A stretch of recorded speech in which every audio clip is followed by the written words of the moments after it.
Assalamualaikum warahmatullahi wabarakatuh. Halo semuanya, apa kabar? Saya harap teman-teman semua dalam keadaan sehat dan bersemangat mengikuti pembelajaran pada siang hari ini. Hari Minggu berjalan santai menuju pusat kota Kediri. Sebelum materi saya dimulai, izinkan saya memperkenalkan diri. Perkenalkan, saya Ririn Oktavia dari kelompok 11 sebagai pemateri 3 Prodi Pendidikan Bahasa dan Sastra Indonesia Universitas Riau. Sebelumnya saya mengucapkan terima kasih kepada dosen pengampu Profesor Dr. Hasna Faiza ARM HUM yang telah membimbing kami dalam mata kuliah linguistik.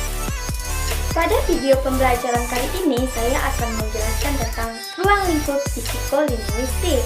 Nah, teman-teman semua wajib tahu nih bahwa psikolinguistik lebih cenderung kepada salah satu cabang linguistik ketimbang daripada salah satu cabang psikologi. Kenapa demikian ya? Karena perhatian lebih banyak pada kajian atau studi tentang analisis bahasa dan proses berbahasa, yaitu kajian proses akal dan proses pikiran yang berlaku pada saat seseorang berbahasa. Contohnya berbicara, menyimak, menulis, dan membaca.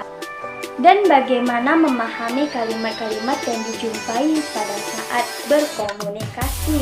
Oleh karena itu, ruang lingkup atau cakupan studi psikolinguistik meliputi bidang garapan, yaitu pertama, pemerolehan atau akuisasi bahasa.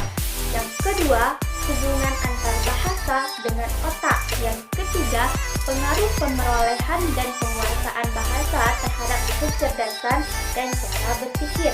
Yang keempat, hubungan encoding atau proses mengkode dengan hubungan decoding atau penafsiran kode. Yang kelima, hubungan antara pengetahuan bahasa dengan pemakaian bahasa dan perubahan bahasa. Nah, berdasarkan perkembangan psikolinguistik, agak susah untuk menentukan ruang lingkup psikolinguistik. Tetapi, jika kita memperhatikan topik dari para ahli, akan lebih sukar untuk menentukan ruang lingkup psikolinguistik.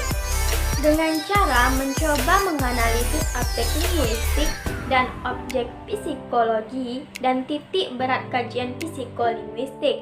Nah, dapat kita simpulkan bahwa ruang lingkup psikolinguistik memberikan bahasa dilihat dari aspek-aspek psikologi dan sejauh yang dapat dipikirkan oleh manusia. Selanjutnya, teman-teman wajib tahu topik-topik penting yang menjadi ruang lingkup psikolinguistik. Yang pertama, proses bahasa dalam komunikasi dan berpikir. Yang kedua, akuisasi bahasa.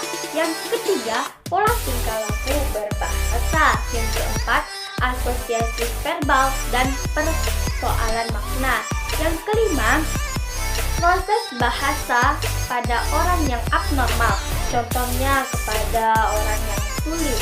Yang keenam, persepsi ujaran dan kognisi. Nah, teman-teman, kita perlu membedakan bahasa sebagai aspek yang abstrak dan bahasa dalam aspek fisik. Aspek abstrak mengacu pada sistem kebahasaan yang diwujudkan dalam simbol dan kaedah yang mengaturnya. Sedangkan aspek fisik mengacu pada korpus wacana yang diperoleh oleh pembicara dalam situasi tertentu. Nah, psikolinguistik dapat dikaitkan dengan performansi sebagai wujud kaedah bahasa. Untuk itu, psikolinguistik bertugas sebagai pertama, menilai realita psikologis, deskripsi linguistik tenang berkompetensi. Yang kedua, menentukan faktor-faktor yang mempengaruhi performansi linguistik dan memberikan batas terhadap sifat alamiah. Makan nasi uduk di atas papan yang dipenuhi cinta kasih. Hanya ini yang dapat saya sampaikan. Semoga berkenan dan terima kasih.